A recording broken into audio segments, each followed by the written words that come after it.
Hello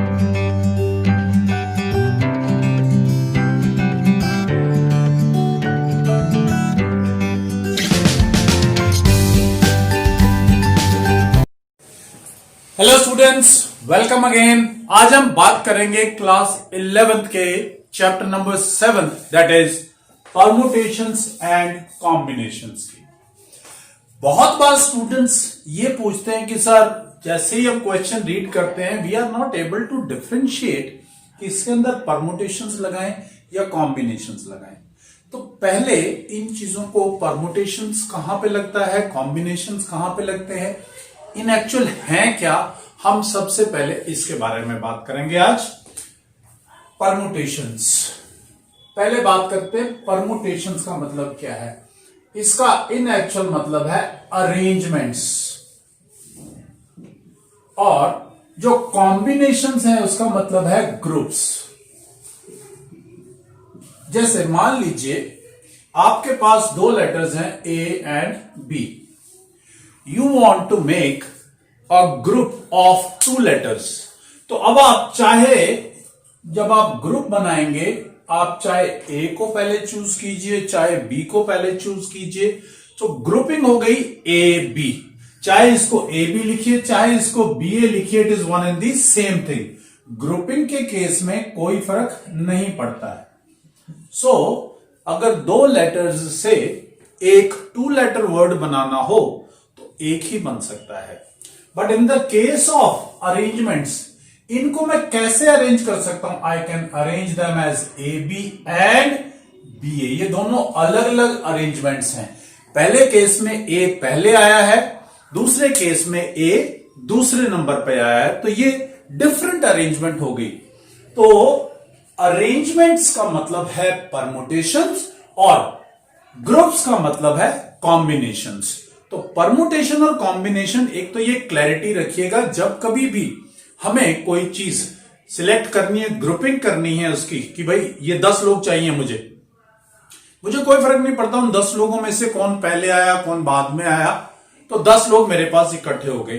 लेकिन मुझे कहा जाए कि इन 10 लोगों को बिठाना है, अरेंज करना है कि इस तरीके से कितने तरीके से आप इनको अरेंज कर सकते हैं, देन देयर इज कॉम्बिनेशन। तो आगे चलते हैं। ये आई होप सभी को क्लियर हो गया परमुटेशन क्या चीज है और कॉम्बिनेशन क्या चीज है।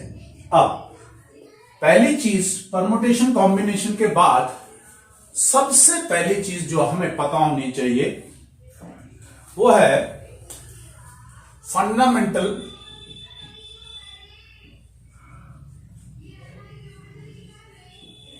Rule of calculations. जैसे मान लीजिए आप किसी थिएटर में मूवी देखने के लिए जा रहे हैं, वहां पर देयर आर 3 डोर्स जिससे आप एंट्री ले सकते हैं एंड देयर आर 4 डोर्स जहां से आप एग्जिट कर सकते हैं। तो अगर आपसे कोई पूछे कि in how many ways you can enter and exit in the cinema hall, तो एंट्री आपके पास 3 वेज थे, एग्जिट आपके पास 4 वेज थे। सॉरी, एग्जिट 4 वेज थे आपके पास। तो 3 तरीके से आप जा सकते, एंटर कर सकते थे, और 4 तरीके से बाहर। तो टोटल तरीके आपके पास हो गए 3 into 4, यानी आप 12 तरीके से एंटर एंड एग्जिट कर सकते हैं। अगर इसको समझना चाहे तो कैसे है, जैसे ये एंट्री है आपकी 3 और ये आपके 4 एग्जिट है। आप यहां से एंटर करें और यहां से exit, 1 way, 2 way, 3 way, 4 way, 5, 6, 7, 8, 9, 10, 11 and 12 ways. So ये आपके पास फंडामेंटल रूल ऑफ कैलकुलेशन या काउंटिंग भी बोल सकते हैं आप इसको। क्लास 9th में भी आपने पढ़ा था फंडामेंटल रूल। सो अब जो परमुटेशंस हैं और कॉम्बिनेशंस हैं उसके सिंबल्स पे जाने से पहले I would like to tell you one more thing, factorial. Factorial, n factorial और n फैक्टोरियल। फैक्टोरियल जैसे अगर मैं 2 फैक्टोरियल लिखता हूं तो इसका मतलब है 2 इंटू 1। 3 फैक्टोरियल लिखता हूं तो इसका मतलब है 3 इंटू 2 इंटू 1। 7 फैक्टोरियल मतलब 7 into 6 into 5 into 4 into 3 into 2 into 1, यानी 1 तक मल्टीप्लाई करते चले जाना, ये है फैक्टोरियल नोटेशन। और एक और खास बात कि that 0 factorial is 1 and 1 factorial is also 1। Most important thing.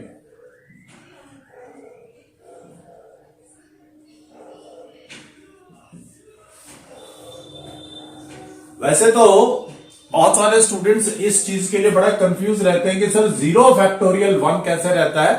In one of the video definitely I will tell you कि 0 फैक्टोरियल 1 कैसे आता है। आज इसके बारे में डिस्कस करते हैं किसी दिन। 0 फैक्टोरियल 1 क्यों होता है, विल डेफिनेटली डिस्कस। अब इसी फैक्टोरियल के बारे में थोड़ा सा समझते हैं। अगर आप ध्यान से देखें तो क्या मैं इस 7 फैक्टोरियल को लिख सकता हूं 7 इंटू 6 फैक्टोरियल। आप ध्यान से देखिए, यहां से लेकर के और यहां तक ये क्या बन गया है 6 फैक्टोरियल। क्या मैं इसको ऐसा भी लिख सकता हूं 7 into 6 into 5 factorial. Yes, 7 into 6 और यहां से लेके यहां तक ये 5 फैक्टोरियल है। तो सिमिलरली आप इसको किसी भी तरीके से लिख सकते हैं according to your requirement in the question. क्योंकि जब भी कभी भी चाहे IIT जेई के अंदर क्वेश्चन पूछा जाए, चाहे आपकी +1 के एग्जामिनेशन के अंदर आपके प्री बोर्ड्स में या आपके स्कूल एग्जामिनेशन में क्वेश्चन पूछा जाता है, तो परमुटेशन कॉम्बिनेशन के क्वेश्चंस या किसी भी कॉम्पिटिटिव एग्जाम्स के अंदर जब भी ये क्वेश्चन आते हैं, कोई हार्ड एंड फास्ट तरीके के क्वेश्चंस नहीं है कि यार ये क्वेश्चन उस बुक में था, एज इट इज क्वेश्चन पूछ लिया। बिकॉज ये वो क्वेश्चंस हैं जिसके अंदर टीचर को बहुत लिबर्टी होती है टू फ्रेम द क्वेश्चन, क्योंकि डे टू डे लाइफ के साथ रिलेट करती हैं ये चीजें, तो बहुत लिबर्टी के साथ वो क्वेश्चंस फ्रेम करता है। और हर बार अगर आप गौर करेंगे, चाहे आप जेई का, मेंस का, चाहे कोई भी एग्जामिनेशन, कॉम्पिटिटिव एग्जामिनेशन उठा करके देख लें, आपको बहुत नए नए और डिफरेंट काइंड ऑफ क्वेश्चंस देखने को मिलते हैं। अब परमुटेशन की बात करते हैं। मान लीजिए आपके पास P चीजें हैं और उसमें से आप R चीजों को अरेंज करना चाहते हैं, तो इसको आप लिखते हो अगर N चीजें हैं और R चीजों, NPR, या इसको PN, R भी लिख देते हैं परमुटेशन के लिए। और कॉम्बिनेशन में भी अगर N चीजें और R चीजों की ग्रुपिंग करना चाहते हैं तो यू कैन राइट NCR और CN, R। अब इसका फॉर्मूला क्या है? What is the formula for NPR?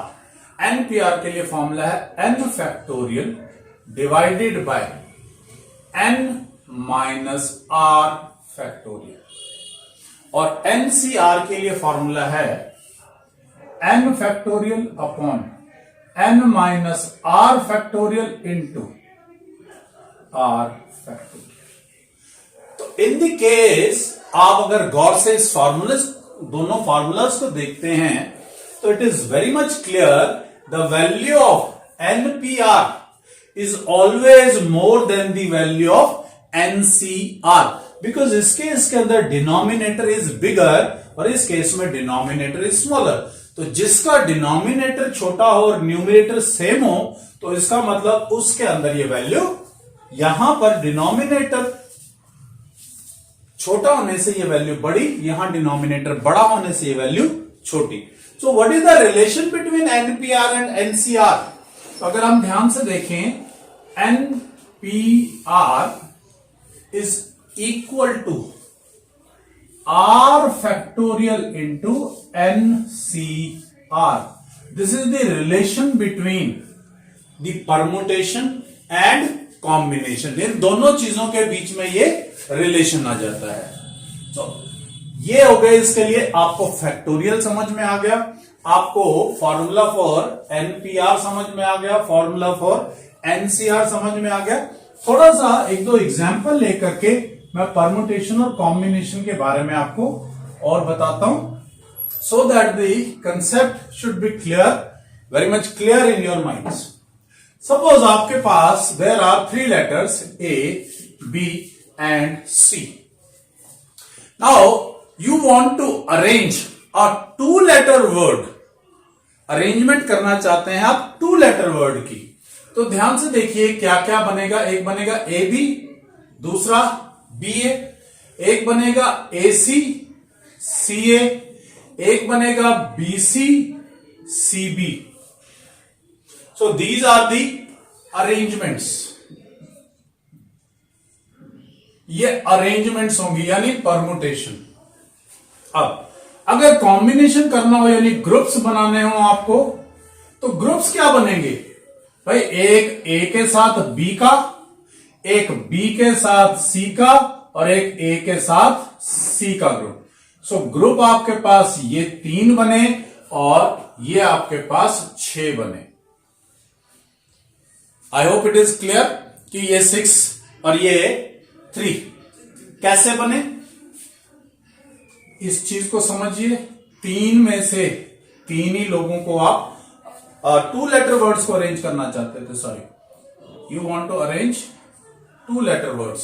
3p2 3 factorial upon 3 minus 2 factorial. 3 factorial is 3 into 2 into 1 और 3 माइनस 2 1 फैक्टोरियल दैट इज 1। ये आ गया आपके पास 6 और यहां पर 3c2 यानी 3 factorial by 3 minus 2 factorial into 2 factorial that is 3 into 2 into 1 by 1 factorial into 2 factorial means 2 into 1, 2 into 1 cancel, 1 factorial is 1 and the number is 3 only. So आपको permutations और combinations के अंदर अंतर समझ में आ गया होगा आपके पास। Let's take few examples related to the factorial and the permutations. पहले मैं कुछ फैक्टोरियल से रिलेटेड ही आपके साथ क्वेश्चंस डिस्कस करता हूं। Let's take few examples related to factorials. कि फैक्टोरियल्स के साथ आप कैसे डील करते हैं, किस टाइप के क्वेश्चंस आपके पास आ जाते हैं। Find the value of n if, find the value of n if, आपको स्टेटमेंट दे रखी है क्या, n plus 3 factorial is equal to n plus 3 factorial is equal to 56 multiplied with n plus 1 factorial. 56 multiplied with n plus 1 factorial. n plus 1 factorial के साथ 56 को multiply किया गया है, तो what are the values of n। अब देखते हैं इसको। So can I write n plus 3 factorial as n plus 3 multiplied with n plus 2, क्योंकि एक एक वैल्यू कम होती जा रही है। फैक्टोरियल याद कीजिए, हमने 7 फैक्टोरियल को क्या लिखा था, 7 into 6 into 5 into, can I write 4 factorial. तो ऐसे यहां पर n plus 3 n plus 2 into n plus 1 factorial is equal to 56 multiplied with n plus 1 factorial.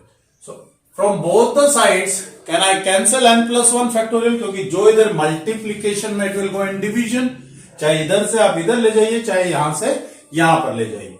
तो आपके पास बचा n plus 3 multiplied with n plus 2। अब ये एक क्वाड्रेटिक इक्वेशन बन सकती है एंड यू कैन सॉल्व। पुराना जो मेथड था वो बिल्कुल तरीका वही था, लेकिन आपको यहां ये याद रखना है, the value of n can never be negative, यानी किसी भी फैक्टोरियल वाले केस के अंदर वैल्यू नेगेटिव नहीं आएगी आपके पास, लास्ट आपके पास जो आएगा वो आएगा 0 फैक्टोरियल, इससे नीचे आपके पास वैल्यूज नहीं आएंगी। तो इसका मतलब both these numbers are positive numbers, product of two positive numbers is 56, और खास बात क्या है, बोथ आर कंसेक्यूटिव नंबर्स। अब 56 के जो फैक्टर्स हैं, दो कंसेक्यूटिव नंबर्स कौन कौन से हैं? 8 into 7, n plus 3 into n plus 2, 8 into 7. So by comparison, can I write n plus 3 is equal to 8? So n is equal to 8 minus 3, that is n is equal to. Similarly, you can compare this also. n plus 2 is equal to 7 means n is equal to 7 minus 2. Again, you'll get n is equal to 5. In actual, अगर आप इसको quadratic equation के according solve करते तो you would have got to values, एक positive और एक negative, क्योंकि ऐसे ही 56 इधर आएगा तो that will be a negative term.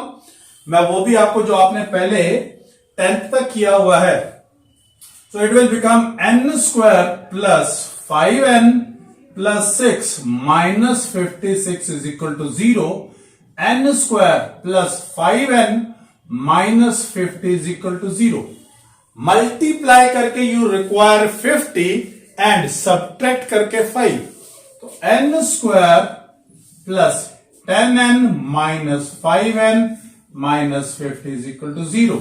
Taking n common, n plus 10 minus 5 common, n plus 10 is equal to 0. n plus 10 into n minus 5 is equal to 0. Product of two numbers is 0, या तो पहले वाला number 0 या दूसरे वाला number 0.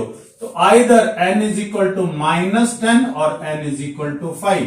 n can never be negative, so the value of n is 5. Now you can see, अगर मैं ये कैलकुलेशंस करूं तो बेटर है I should do this kind of calculation. Now you are coming to a higher class, तो थोड़ा थोड़ा सा चेंजेस अब आपको करने पड़ेंगे अपने कैलकुलेटिव स्टाइल के अंदर. And as you know, your mathematics is your own chosen subject, तो आप नए से नया तरीका उसके अंदर ढूंढते रहिए. कई बार हमसे भी बेटर आप बहुत अच्छे तरीके निकाल लेते हैं. So this is one question related to the factorial. आपके पास फैक्टोरियल से रिलेटेड कुछ क्वेश्चंस आ जाते हैं, तो आज आपके साथ हम यही डिस्कस करेंगे. कल यानी in the next video will discuss questions related to permutations and combinations. Till then, thank you very much.